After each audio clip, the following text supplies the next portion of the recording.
Well, good evening. Thank you for joining livebordernews.com. I'm your host, Jonathan Alexander. And tonight we have Kaysha Richardson, Lauren Cupp, and Richardson. Sorry about that, Richard. It's an honor to have you here on our show tonight. Thank you. It's actually Dale. Last name Richardson. It's all good. Sorry about that, Dale. No worries. Okay. So we were discussing back in Las Vegas, Kaysha, about the human trafficking. We didn't have a lot of time to really go into depth on it. And I'd like for you tonight to really explain to our audience exactly what happened to you. Yes, thank you, Sir Jonathan, for having us back on the show. My name is Kaysha Richardson, and so I'm an American Indian. I was born in Canada. I'm sovereign on both sides of the border. I actually worked for a maximum security prison for the criminally insane for the provincial government in Saskatchewan, Canada. My father there, Dale, he's a mechanical engineer, and he pioneered some research in early 2020 exposing improper contagion mitigation, which he'll get into. And I used that research to file official OH&S complaints, which is the same as OSHA laws here in the United States. And we were persecuted and tortured as a result of putting out that research. As soon as my father put it out and made it known to the various agencies of what was going on, the first response was to steal my 16-month-old sister, Karis. We haven't seen her in 3 years. She's 4 now. Then we were kidnapped by the rogue members of the Royal Canadian Mounted Police in front of the Court of Queen's Bench, now King's Bench, in Battleford, Saskatchewan, in which the sheriffs assisted arresting us, kidnapping and arresting us in front of there, and took us away. I was actually taken to the same hospital my dad was at initially, and interrogated all day by 6 or 7 male officers about my father's corporation and the things that he was doing with the research and, the court hearing and why we were going to court that day. And I was like, well, I'm not an engineer. I can't explain engineering to you. And so I was like, can't really help you. And they threatened that if I didn't do what they asked me to do, take a COVID test and answer their questions and all these things, then if something happened to me on the way to whatever facility they took me to, they wouldn't be able to protect me. They said they put me in jail with criminals out of province, and so they eventually ended up taking me to my place of employment. They emptied an entire wing of the prison and held me there by myself. Locked me in a small room for 23 hours a day, didn't clothe me or feed me properly. I wasn't able to speak to anyone in my family, not even my spouse at the time. And nobody knew where I was. My grandmother had to continuously call the RCMP asking to file a missing persons report, and they refused. And she said, well, you drove off with her. Did you kidnap her? And they said, no, we don't know where she is. We tested her for COVID and let her go. She'll be back with you in a couple of days. And sure enough, my grandmother kept calling, and eventually they ended up letting me out. My father was in another facility being tortured and strapped to a table and drugged against his will while all this was going on. And once I left the facility, I ended up getting sexually assaulted by somebody who claimed to come to help us initially. But eventually I ended up having to flee to the United States for safety as an American Indian. It should have been safer for me, as, like I said, I'm sovereign on both sides of the border. And I came on October 1st, 2020 to Montana Sweetgrass Port of Entry with my father's research outlining everything that happened, including evidence of our persecution and torture by rogue members in the government. The border agents threatened to put me in prison if I didn't go back to Canada, and asked me if I was afraid. And I told them I was persecuted. So yes, I feared to go back. And they took all my travel documents, detained me, tried to destroy the travel documents, and gave me over to immigration. Immigration drove me from the border, which Montana Sweetgrass Port of Entry is my ancestral homeland as well. They drove me all the way to the Arizona-Mexican border with Mexicans that they were going to deport. However, we didn't end up approaching. We ended up going backwards to Crump, Nevada, where they took me to a maximum security prison for military and immigration detainees. I spent 7 months there, and I was paroled on March 31st, 2021. However, while I was there, I followed all the way up to the Supreme Court of the United States, the Ninth Circuit of California, and the District Court of Nevada. All of them ignored my travel documents, and Canada, the Canadian government, wrote a letter to Immigration and DHS because they tried to deport me many times to Canada, but it's illegal to deport American Indians on both sides of the border.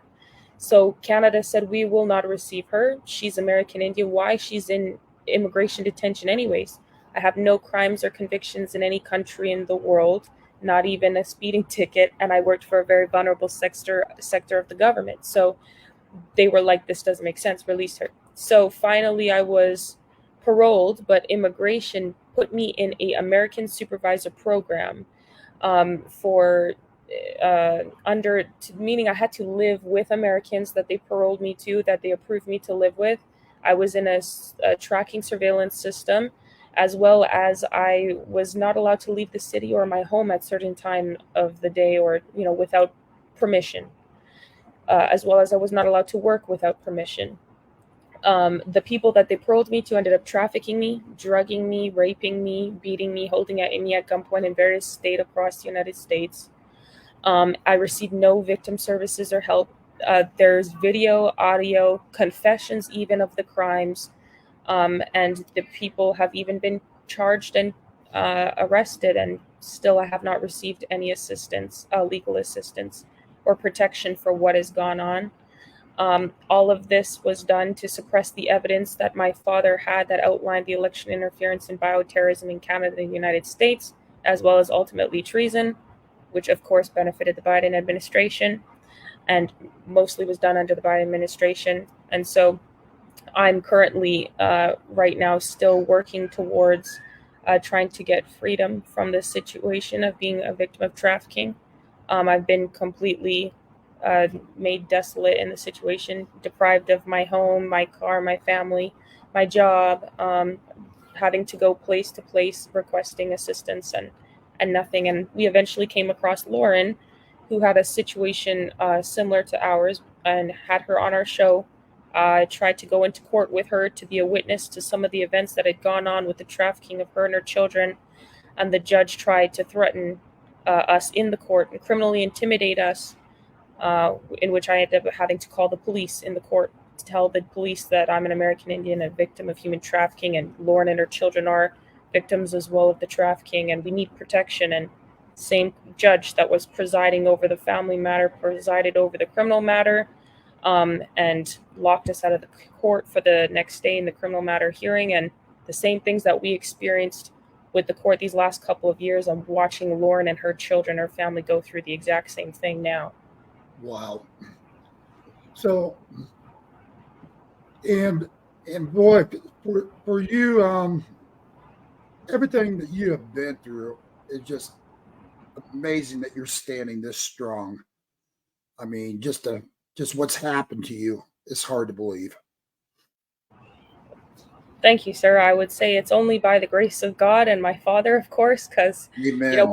we're Christians, and God is the one that keeps us no matter what. And my father, he's helped me along this way so much, even though he's all the way in Canada. No matter what I'm dealing with, he always stands as much in front of me and behind me as possible to make sure I get the protection I need. I've had 6 or 7 officers run away from me screaming, pretty much just from speaking to my dad about the treason and what's going on. So, I really hope that more men stand up going forward. I'm glad that he's here to help Lauren too, because the things that I'm watching her go through with her children are absolutely disgusting. Yeah, I mean, just what both of you have been through is just incredible. I mean, just your story and just what we've looked over with what you've sent to us, and I've got a gentleman that we've been speaking with. We're not going to bring his name up on here tonight, but just what he reviewed in your cases as well is just unbelievable. And for you, Dale, I can't imagine what you've been through as a father, witnessing this yourself and what was taking place.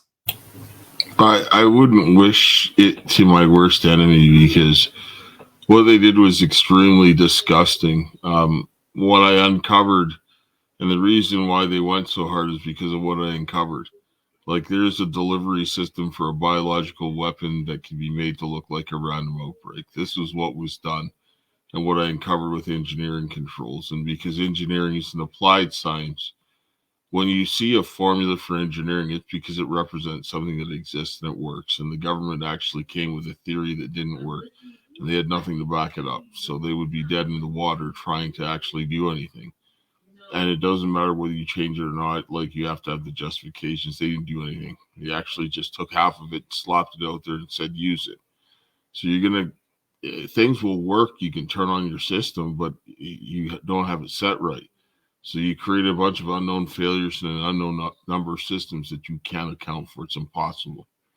And so when you distribute a biological weapon, the delivery of it seems like there's random outbreaks. That's exactly what you would get. And so when I presented this, the response was to steal my 16-month-old daughter and to torture me and my other daughter. And then on the first appearance, the house I was living on, they gave it away, the corporation's assets, intellectual property. They wanted to do away with the research. They strapped me to a bed and they drugged me against my will and interrogated me. And the people who I were reporting for the crime and the RCMP who should have been investigating it, they actually also were involved in the torture. The judge and the court directed them to keep me out. The medical record said I got brought in the day before, so there was an element of conspiracy to grab me the day before, which they failed to do. Right. When they showed up at my door, I filmed it and I served them the documents that they were evading service on. And so then they came in there, they arrested us. And then we had that guy who was supposed to be somebody who I met through church that was supposed to help. Instead, he was raping my daughter when I was strapped to a bed and drugged against my will. I didn't find this out until much later, and so he tried to pressure me after my daughter got out when I went to the border, because, the RCMP sent to the court evidence that they tortured me, saying that I shouldn't get relief from torture. And I'm like, are you kidding me? I'm leaving.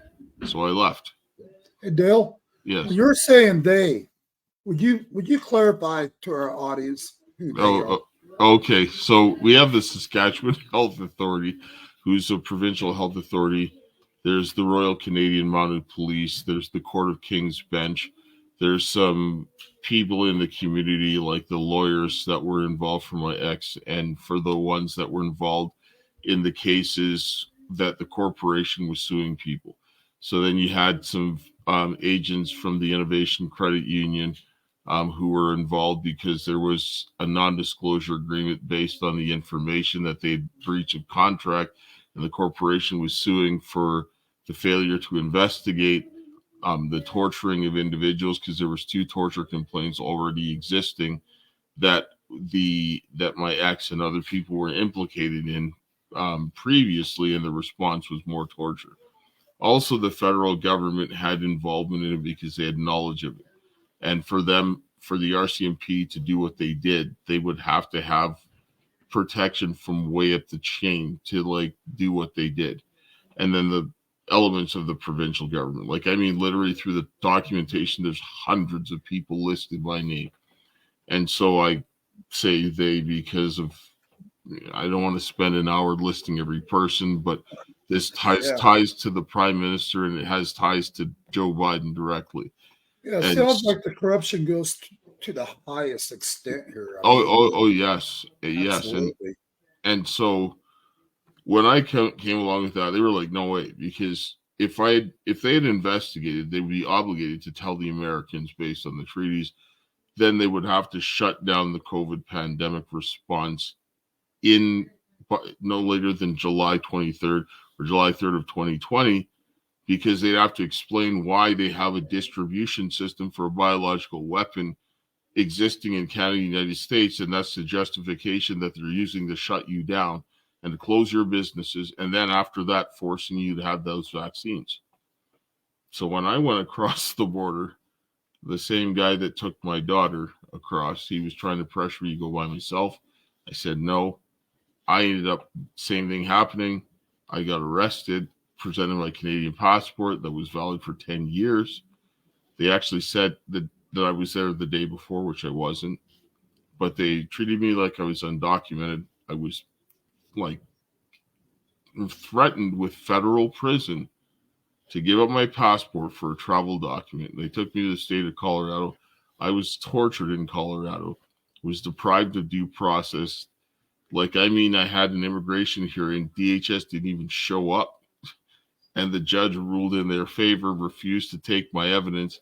He told me he didn't have the jurisdiction to deal with evidence of treason. I'm like, you're an American citizen. And he was like, too bad. And he didn't even hear what I had to say.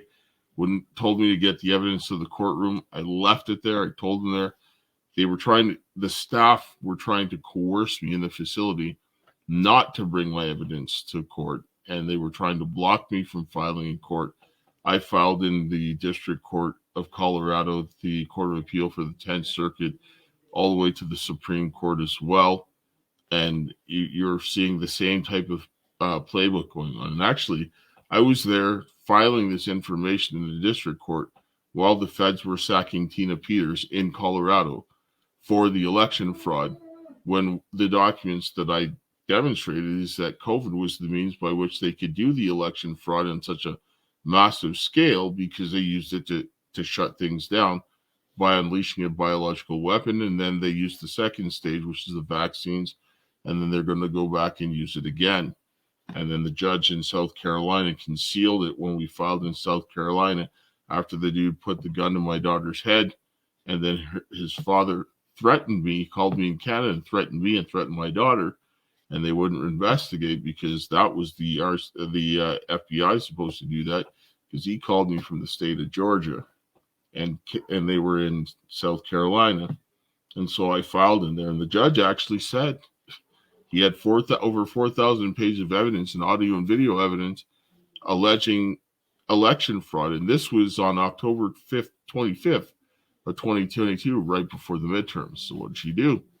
She had 5 days by law to hear the petition and deal with it. She waits 275 days. And then now, through all this time, my daughter is being chased from state to state by the people who are trafficking her. And then now people are now all getting together on Twitter and social media, coming after both me and my daughter. And when I was in Colorado, I was wiped out financially in Canada, and what little I had left, I was wiped out even more in the state of Colorado while I was being tortured, so that I couldn't help my daughter. And I had to sit there and watch her being trafficked while I'm trying to fight for my other daughter, who's being left around pedophiles, because her cousins are acting out, because one of the kids was trying to stick his penis in the mouth of the other one, and they were 4. And that tells me that somebody did something wrong to them. And so I got to worry about my daughter being raped and trying to get her, and I'd be given no contact, because I was strapped to a table when all this was going on, and trying to keep myself alive at the same time. So this is disgusting. But I was able to track everything that they did in the court. And I did statistical analysis on 3 different courts, and demonstrated by the same pattern of events that they were all acting in the same manner. And I used basic statistics that you can't manipulate. And so I put this all in a report, and showing that when you had the engineering report, which outlined the treason and the human trafficking and child trafficking, this was what happened. And whenever I see cases where you have either or both of them, you see the same pattern of events. So then I took some information from a lawyer who exposed a cartel that was in Arizona that was doing this child trafficking. He had the same pattern of events. Now, I had some of the January 6ers that were there at the Capitol, and I looked at their cases, same pattern of events. Now I take Lauren's case. She exposed 2 child sex trafficking rings, same pattern of events.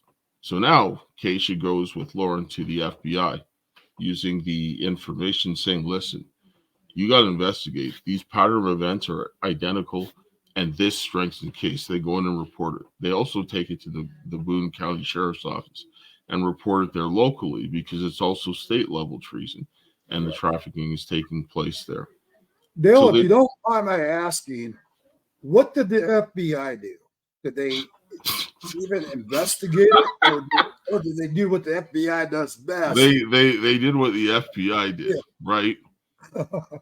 Yeah, They even actually in South Carolina, they directed her to go back to Austin so that Kaysha to be sexually assaulted again, right? Like, I mean, this is unbelievable. Right. But well, now this is something I've been exposing a lot of, especially down here on the borders.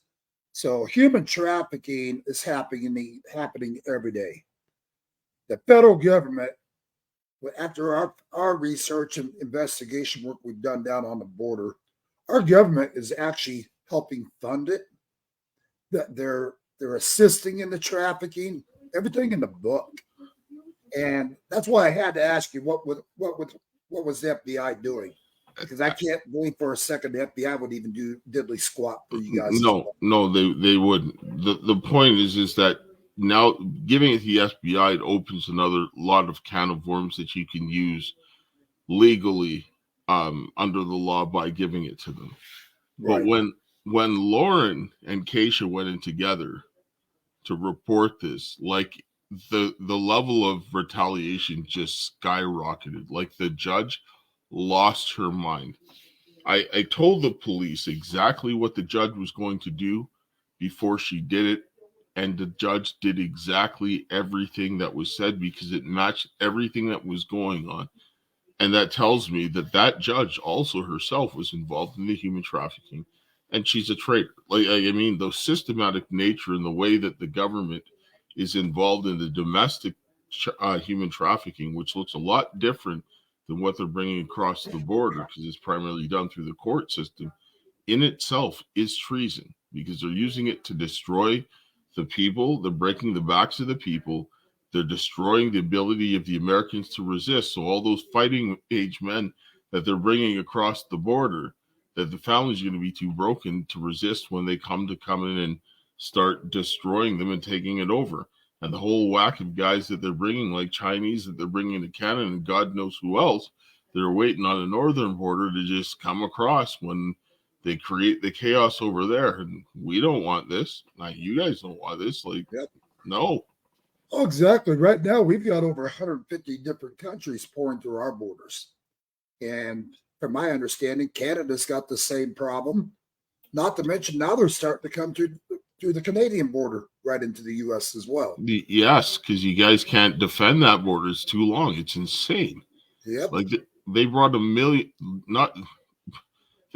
1 million people into Canada this year, and it's not even over. Canada's only got like 40 million people. Like 1 million just immigrant. Just, are you crazy? Like, that's 2.5% of your population that you just increased in the matter of like 8 months. Like, you're insane. We can't afford that. They're saying we're going to have roughly a little over 10 million just this year alone that's entered the U.S. by the end of this year now. That's how many have come through the borders already. We're already up into the millions, but they're predicting it's going to be at least 10 million by December. And we're paying for this. And we're paying for it. You know, Kaysha, my hat's off to you just for everything that you've been through as well. I mean, just, you know, not just your father, but you. I mean, I can't even imagine. I see it every day. I can only tell you how I know I react if that was my daughter and something like that happened. And I can tell you that right now, chances are I probably wouldn't be around. They would have locked me away for life after I get done doing what I was going to do. Because this has gotten to the point to where we have seen and witnessed so much human trafficking and how they do it, how the government does not defend you as a victim, but they're actually assisting with the problem. I mean, I do a lot of praying to Jesus, I ain't gonna lie. Like, I mean, but I understand also that me, myself, couldn't do as much, but in the hands of the people, it'll do a lot. right? And Amen. and Yes. that's really what God wants this to be done, because this is to help the people. Because anybody who's being affected by COVID, being affected by trafficking, the filth going on in schools, because COVID just increased everything. It's all tied together as treason. And you have Article 3, Section 3 of the Constitution that gives the right of treason investigations actually belongs to the people. When the FBI shuts them out, they're actually committing treason because it's written in the Constitution, and that says we the people. And no judge, no court, nobody can stop them. There's only one right response when it comes to that, and that's we will investigate. Because if they had, the founding fathers, they weren't dumb. They were very smart men. Why? That's why they defined it in the Constitution, so that the right of that and investigation of that belongs to the people, because they were dealing with the King of England, and they were watching what they were doing here in Canada and what they did in the colonies. So they didn't want that to happen. That's why that crime is listed in the Constitution. It belongs to the people for them to say, we want that investigation, not any branch of the government, not any law enforcement. They're supposed to do what the people ask. And this is why the people have to go ahead and push them until they do. Right. And there's a lot of lawful means to get those people out. And I want the people to understand that and to ram it down their throats until they get what they need. And that's the republic back. Yep. Well, our forefathers knew this day was going to arise, and that's why the Constitution was written, and written with a lot of blood, actually, that was poured for us, we the people. Lauren, would you mind sharing with the audience just a little bit of what's gone on with you? You muted. You're muted, Lauren. Sorry, I'm Lauren Cupp. I was born and raised in Indiana. My daughter was molested for 6 years. She has an active protective order. The man violated it on 10/15 of 2022. And then the wife of the child molester actually spit in my face. The police recommended no charges be filed due to the history of the protective order. And they also did not take the report for the violation for them filming my minor child and my nephew that's on the protective order as well. So then I get a phone call 16 days later saying, Lauren, you've got a misdemeanor warrant out for your arrest. And I'm like, for what? And they're like, battery. And I'm like, huh? So I find out I've got it, and I've never been charged with anything. So they actually gave me, it was a friend of mine, he was a sheriff, gave me the copy of the police report because the court system and the police department would not give it to me.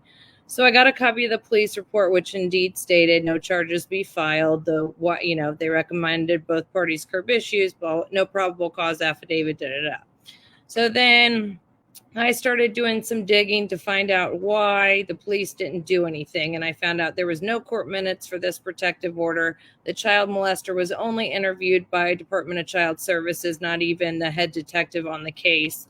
And in fact, the two people that were trying to prosecute me, Detective Mark Wagner and then Sergeant Hartley, actually watched my daughter's forensic interview at the place that was not accredited to even do a forensic interview, were the same ones that denied to take the report for the violation of the protective order for the guy filming my daughter. Were trying to prosecute me for a battery charge on the child molester's wife. So when I found that out, I found out the prosecutor, Brent Eaton, actually owns the forensic interview place where my daughter had the forensic interview that was not accredited. He also owns a drug rehab and a clearinghouse and has a little child sex trafficking ring going on. And then I uncovered one in Evansville, Indiana as well. So I started exposing that stuff online, and then I started being gang stalked pretty bad. I documented all of this stuff that the police were coming at me, and it was for a misdemeanor warrant. And then on May the 29th, 2023, I was at the park with my daughter and my son, who's 4. My daughter's 13 now. And this man came up in an unmarked car, not marked in clothes. And he was saying, hey. And I'm like, I don't have to talk to you. And my daughter looked at me like with the fear of God in her eyes. And I'm like, well, let's just get Colton and we'll walk back. And I was in my bikini because it was Labor Day. So the pool was supposed to open, but it didn't open. So anyways, so we walked back the back way home, and I could still like feel somebody behind me, and he's still not saying anything. And I'm like, I actually had my weapon on me because I have my license to carry, and I showed it to him like, get away from us. I thought we were being kidnapped. And so then come 22 police officers later and have an AR-15 to my head and a barking dog a foot away from my face, arresting me. And then they took me. I begged them to call 911. They told me no at first, that I deserved this. And then my kids were going to foster care. They finally called 911, and 911 came to check me out. They insisted that I ride with the police to the hospital. So I rode in the front of the police car, handcuffed to the hospital, and then got to the hospital. They drugged me and told me if I kept telling them I didn't want to give them a statement. And they told me I didn't feel comfortable because I was going in and out of consciousness. And they kept telling me if I did not give them a statement on their body cams, that my kids were going to go to foster care. So finally, I gave them a statement. I'm not sure what I said or what I didn't say in that statement, to be honest with you, because I was going in and out of consciousness. I also don't remember the ride to jail because I was going in and out of consciousness, and I did ride. They put me again in the front of the police car, handcuffed, where obviously there's no cameras. Why, I don't know. So I was held for 30 days. And then they transported me on the misdemeanor warrant that was actually expired. And so they shouldn't have even transported me on this warrant to the other jail. I just wanted to. I interviewed Lauren probably about 5 times talking about this, so I had some familiarity. There's a couple of things that I wanted to add that need to be known. Brent Eaton, the lead prosecutor, was exposed in this child sex trafficking ring before any charges came. So this was retaliatory. The detectives that were dealing with this, like the Wagner, he was the one who sent her her daughter to a forensic interview place that was not licensed. So he knew that this was some place that they should have never went. So he intentionally did something to derail the investigation at the beginning to protect the pedophile. Yeah, exactly. So then now this same investigator is now coming after her for some charges after the child sex trafficking ring is exposed. Now, after all these police officers are coming up to her and creating a circumstance for her to be afraid. Now the guys came up unannounced. So she's now panicked, going, somebody's coming after me. And so now they have a gun pointed at her head. She's got 22 officers there. They have dogs barking by her head. And he's threatening to shoot her, yelling commands at her that are contradictory, so that if she moves, she gets shot. And he's doing this for an extended period of time. This is torture. And then takes her into the car in the front seat with a man when she's wearing a bikini and surrounded by 22 large men. She's 5'2", 110 pounds soaking wet. Now goes to the hospital. They drug her. And now about 12 of these men are coming in and out and coercing her with her children being taken while she's slipping in and out of consciousness, barely, in a bikini around men that have just tortured her. And then they get her, coerce her into having a statement on body cam by the lone female that comes in after, like she's her friend, and then extracts information from her, takes her to jail, doesn't remember the ride, and then now you see this whole process of the court hearing going on. Yes, this is absolutely disgusting. 100%. Go ahead. Yeah, the amount of corruption, my God. I mean, and Lauren, I've got a recording here of the video that you did. You want to explain to the audience before I play this video? So this is actually just one of the times. So the cops were coming from 2 counties over to serve a misdemeanor warrant, and I have no prior history of convictions or anything like that. So this is one of the few times that they came unannounced covering my cameras for over, I think, 30 minutes total. Let me see if I can play this for the audience. Okay. Nothing but doorbell rings. And no police cars out. You guys have to listen to this one. Search warrant. Really? He lied. They didn't have a search warrant. Listen. This is the first announcement. It is 10:38. Sheriff's office, Lauren, I know you're inside. Just come on out.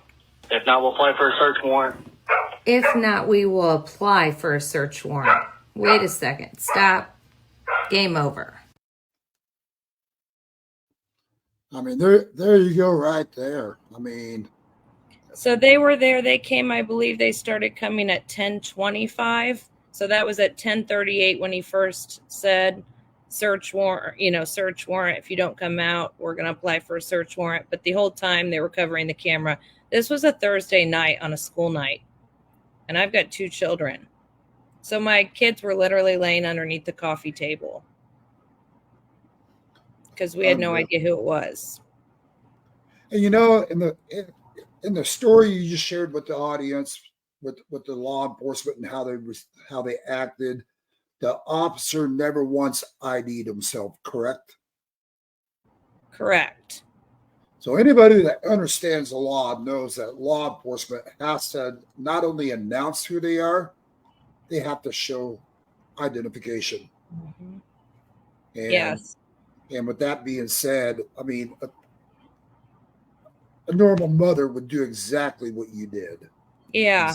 And they did this multiple times. I mean, this wasn't the first time that they covered my camera. It was probably the 7th or the 8th time that they had came unannounced and covered my camera, whether it was daylight or nighttime. I just wanted to add in there. So if the police are doing this to you and you're a woman and you've got 2 children and then you're at the park and you have some unknown man coming up to you and your children that doesn't announce himself as law enforcement, you're terrified. And the law enforcement are doing this to you. Yeah.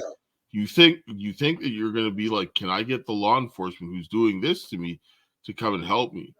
And so forth. So the circumstances are being created so that she would have reacted. And if she had reacted, they would have shot her dead on that spot. That's what they were hoping for. Yeah. My daughter actually said that night after they left, Mom, and she's 13 at the time, Mom, do you really think if we called the police and it was a real emergency that they'd come help us? And I'm like, that's just a sad way to have a 13-year-old look at law enforcement to begin with, especially in the small county that we live in. There's usually no crime there. You got to consider the amount of stuff your daughter's witnessed and everything else. And I'm not surprised that your daughter would ask you that kind of a question. No, me neither. I just feel bad for her because of that. I never was taught to think that way, about them. And you hope that they'll call for help, but you hope that they'll actually do something, I guess, about it. Well, that's what we're taught always when I was growing up. We're taught, if you got an issue, dial 911 first and then call home. Right. But nowadays, it's like, who are you going to get on the other end when you dial 911? Exactly. Yes. Exactly. Yes. Are they going to show up to help you, or are they going to show up to shoot you, or are they going to show up, to take your kids? Your kids. Nowadays, none of us know. I mean, we've seen it where some guy was ordered to lay down on the floor. This is at a big popular place. I think it was actually in Las Vegas. He was ordered to lay down on the floor, put his hands out. Law enforcement said if he moved at all, they would shoot. He was down on his knees, trying to pull up his pants that were about down on him, that came down on him, and they just gunned him down. He had no gun, no nothing. And this was all over social media and everything else for quite some time. And again, we've got good law enforcement out there, and we've got bad ones. The thing is, who do we know is good and bad anymore? Yeah, and they, when he told me, he's like, put your hands up, put your hands down, put your hands up. And I'm like, you just told me to put them down. And he's like, I know, I'm sorry, I'm effing sorry. And he's like, you move, I'll kill you, bitch, I'll kill you. I mean, I thought I was going to be dead, to be honest with you. Yeah. And honestly, with the amount of information you guys all have and everything else, I'm surprised any one of you guys are alive. I hate to say it that way. It's God. It's really it. I No mean, kidding. the amount of stuff that you have and the evidence that you have with all the corruption. From what I've read, from what I'm looking at, I personally think you guys have been targeted as well. Every one of you. Oh yes, absolutely. Oh yes, it's very deliberate. And when I watched when Kaysha and Laura went in together and they presented the evidence, and the way that I watched it happen, I'm like, you guys need to leave. I'm like, they're gonna just come after you. Like, I mean, I expected the judge she just lost her mind, and just Absolutely. like the actions that she took were just out of control, and that tells me that's desperation. And it's like when you have somebody that's desperate that's doing that, you don't know what they're going to do. They're the most unpredictable. And so, Dale, what's the next steps for you right now? Is all your stuff done and over now, or oh no, I wish it was. Right now, like I said, I filed in the Court of Appeals for the Fourth Circuit, and I put a petition for a writ of mandamus, and I think it's 23-1895. You can go look it up. There's the 4,000 pages that I sent into the FBI that anybody can go on Pacer and see. And then the petition where I request military assistance. But the clerk inside of there, or one of the, what's her name? Let me get the name so that people can know her name. Her name is Taylor Barton. did you say Barton. Barton? Taylor Barton, Barton. Yes, sir. She decides that she was going to change the people that I had on the petition. You see, I named the Attorney General of the United States because under Title 175A, in Title 18, there's a provision for request for military assistance under certain emergencies when you're violating the biological weapons prohibition, right? Which should have been executed, but he's a traitor. So she decides to read through the petition, take other parties out, and then name them and tell me that I had to serve them. And so I called the court and I said, to hell with that. I'm not doing that. I said, you need to change that order because you read through that document and you went and changed something that I didn't put there. You don't have the authority to do that. That goes before a judge. But they don't want to put it before a judge because the clerks and the judges work together, because if the judge goes and sees that, they're screwed. And then I used Article 3, Section 3 of the Constitution as the way to get in. So now I have to go and file this in the Supreme Court under Rule 11 for writ of certiorari so the Supreme Court can overlook it. And I'm going to be filing some other documents as well because this is enough. And the Supreme Court, because it's a public court, it has to be seen there. And so we'll be working in Canada, United States to use the court systems to flush out the dirty judges so that any law enforcement that wants to do their job, they can start getting those guys as they expose themselves, because we can't have that happen anymore. This is enough, right? Like, and then we're working with the people, like I said, that are doing the precinct strategies and the tactical civics as they go and get the citizen grand juries to get indictments for any sheriffs that want to go and grab these criminals. And then the precinct guys that are getting rid of the dirty politicians. I want to put the ones who uphold the Constitution. We're working with them and just getting the word out. And they're doing the Million Man March here in Canada on September 20th, where they're getting everybody to get up to stand up for the kids. And we need to start doing something like that in the States because our governments are working together to steal our children, and that needs to stop. I sure hope we do a million-man march right here in the United States. I think it's needed right now. Kaysha, I'm going to ask you, how are you doing and how are you handling all this that you've been through? Well, only by the grace of God and my father, like I said, am I able to handle it because ultimately I think my father and I are a very wonderful team. I think we're quite unbeatable, and I think that's because we put our trust in God first. And I see that my father is doing everything that he can, and I see that God is really bringing us through each and every new obstacle that comes in our way. I trust him implicitly. I almost don't breathe without going to him first, literally. I mean, you could ask Lauren, not because I'm stupid or because I'm controlled, but because I understand when you're a team with somebody, if that's their strength, if you're the best sniper, then I'm not going to try to be the sniper. I'm going to be like, the watch guy or something, like I don't know what other things you do in war, but I do whatever I'm good at. He does what he's good at.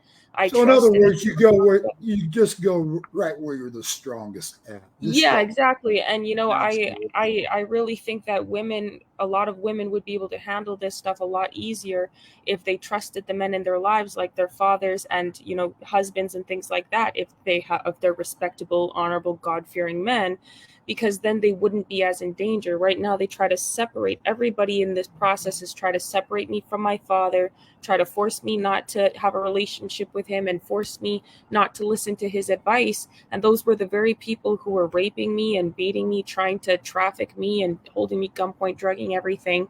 And so it was cemented in my mind even more, the more people tried to do this and attack me, that this was the solution to safety. And I've seen predators talk about it online before, saying that they go after people whose children are separated from fathers and that have no God in their life, and then have little children who are friends who are the same like them, because then they'll groom their friends into the same behavior.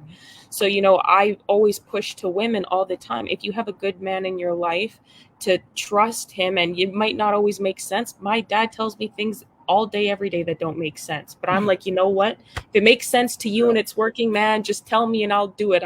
You're making my brain bleed. Don't explain it. I'll just do it. Because, I have the word. Yeah, stop all the words. Just tell me and I'll do it.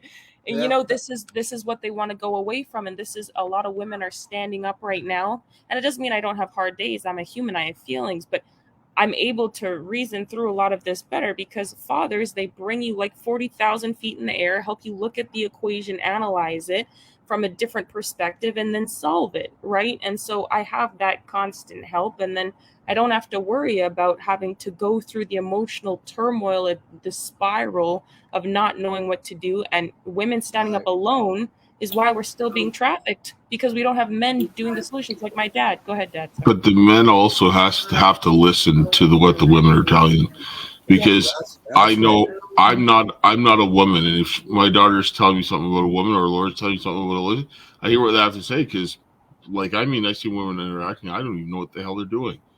I know they're doing something important, but I can't describe it because I don't know how that works. Kaysha, I'm going to ask you a very tough question for me to ask, and you don't even have to answer it. But would you share with us how many times you had been raped? Well, the one person that was doing it, the dual citizen, Robert A. Cannon, he did a couple times in Canada, but when I crossed the border, when I got out of the detention, it was, I think, once in South Carolina, and then in Austin, Texas, when I was sent there. He just started trying to force himself, exposing to me and things like that. So never physical touch, because I kept calling my dad at that point. I was just so overwhelmed. I was like, Dad. And then my dad talked to him, and he confessed what was going on. And my dad was like, that's it. Call the police. You're done. The guy that I was forced to live with, he was doing things when I was drugged and blacking out. I can't even tell you how many times things were happening that way, but countless times he hit me. Multiple times he pulled the gun on me. There's too many instances of things that happened, and too many, of course, when I was under a certain influence of whatever I was given. I don't even know what it was, but there was times I was vomiting blood and blacking out. I don't remember everything. The reason why I'm asking you this question, because a lot of these children and women coming through the border down here, they have come through the border. I'll say it like it is. They just smelled like semen coming through the border. The children's story that they have given us that's come through the border, most of these children have had up to 100 different DNAs in them. I mean, that's how many times they were raped by different men down there on the border. And I mean, I'm talking the cartel, even God knows what's happening on American soil as well. Once they're detained with the government. But, this is happening every day. And that's They why need the death penalty. That's it. Absolutely. And that's what I keep telling everybody that, That's exactly why I keep saying that these people, these children and these women, they need men, because a lot of the things that people were trying to do to me, they didn't get away with because I called my dad right away when I was aware of what was going on. When I wasn't aware, it was too late for me. I was, I took consequences of what I didn't understand. But a lot of people were trying to sell me to prostitution and also sell me to military people for sexual exploitation and financial. And I called my dad and I told him, and my dad helped me mitigate the situation. But I didn't get out unscathed every time, but he made a huge difference. I'm alive for this reason. This is Dale, from what I hear right here, you're an awesome father, and I'm honored to know you. Thank you. I mean, that's really God. At the end of the day, right? It's God that kept me from losing my mind, because if it wasn't for God, this is how you make men kill themselves and go crazy. You take the one child that's little and then the other one, and then it was at the point that if I did too much for one, then the other one would die. And it was very sick and very disgusting. And the people that did this, they need to get what's coming to them. And we need to make sure that this kind of filth never happens to any child again. And this is the one thing I prayed to God, is that this never happens to another child, because this is absolutely disgusting that they would do this. I truly believe that's probably why it's been written in the scriptures, an eye for an eye. I mean, I'm not saying become vigilantes. I'm just saying, I think, that was spot on. Our children are constantly being trafficked nowadays. The amount of human trafficking has risen over 1,000%. And so many people just are blind to it. It's like, if it's not happening to them or their family, why worry about it? Well, sooner or later, it can very well affect all families. It's going to. Yeah. This filth that they're pushing. Yes. I mean, and you cut your grass wrong someday, and Department of Child Services shows up at your door and takes your kids for no reason. I mean, it can happen to anybody. The filth that they're pushing in the schools that they call under the transgender agenda, this is 100% pedophilia. And this is how they're going to start stealing people's children. And they're completely unaware that if you don't go along with the program, they're just going to come in and steal your children. What they're doing is California. They're using state legislatures to set up child trafficking networks. They're using the same tactics as pedophiles and child sex traffickers in the schools to normalize this filth. And what are they doing? They're trafficking your children in front of your eyes using your tax dollars, and then they're going to steal your children using these child protective services if you don't comply. Or if you don't comply with the school board and stuff, next thing you know, they call in. Yeah, I was homeschooling my daughter. And everybody else in the book to come after you. And, I mean, when does American people say enough is enough? And not just America. I mean, look what happened with you guys. And you're actually on the Canadian side at the time, Oh, yes. Just the amount of corruption on both sides. I mean, it's unreal what's happening. I think they're getting pissed. They're getting pissed off in Canada because parents are getting arrested already, and they're doing this like crazy. As bad as in the States domestically, It's way worse here, and they're stealing children left, right, and center. They're flagrantly. I had to stop in a court hearing. I told the judge, I said, "What are you doing?" I said, "What you're doing here is a crime." They literally held a woman. They got a court order saying that she couldn't call the police on her ex-husband who was raping her two daughters and had raped her and beat her. And they said that even if there was a crime in progress, she couldn't call 911. And I said to the judge, I said, that is how you traffic human beings. And that you can't do this in the court. I told the judge I'm going to call the police, and I did. Because you Right. can't do that filth. I don't care where you are. And now people need to start doing that because this is absolutely insane. Yeah. Judges are trafficking children. Guys, I love having you on my show tonight. This was only scheduled for an hour for tonight. And Yeah. looks like we've got about 4 minutes left, 4 minutes and 40 seconds. I just want to say to both of you, Kaysha, Lauren, and Dale, I mean, it's an honor having you guys here tonight. Anything that we can do, let me know as well. And looking forward to also working with you guys and helping put a stop to this corruption. Thank you with you so on much that. for having us. Absolutely. Thank And you. God bless you guys. You're going to be in my prayers, asking all of America to pray for you as well. And just to see justice served against this kind of a corrupt government. It needs God to bless come, Absolutely. you. Thank it needs you. to come to an end. Mm. So, anything else any of you like to add to this?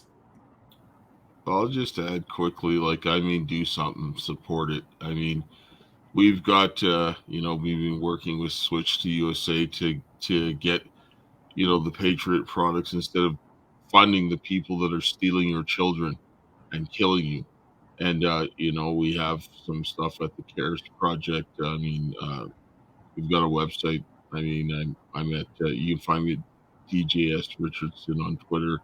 And at the CARES Project, there's links there if you want to support.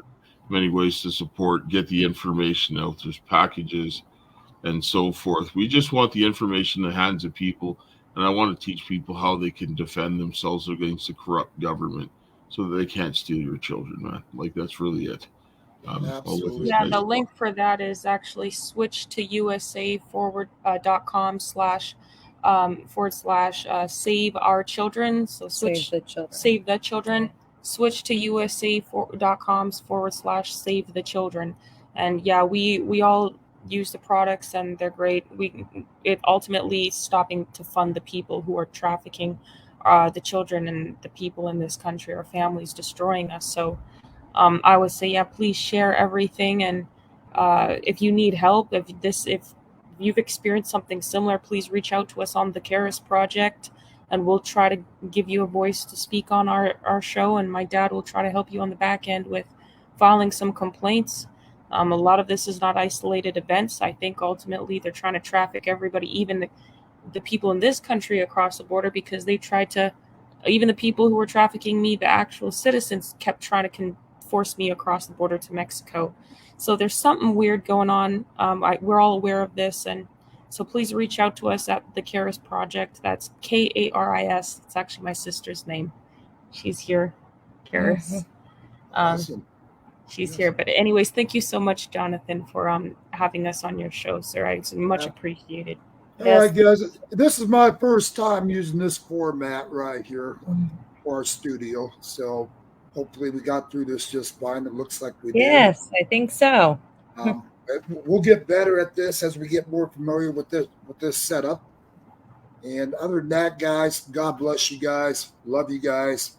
And we'll do all we can to help support the cause as well. Thank you so much. Thank you. And Bye. again, we'll see you next time. All right. Bye. All right. This is Jonathan Alexander reporting live with livebordernews.com. And again, guys, you can reach out to these guys and help support what they're doing as well. And just, you guys see something out there that looks suspicious or something, just keep your eye on it. Because right now, human trafficking, it's happening all across America. And it's actually it's happening all across the world, not just America. So, anyways, guys, appreciate you guys tuning in tonight. God bless all of you. Thank you. Thank you. Bye. Bye.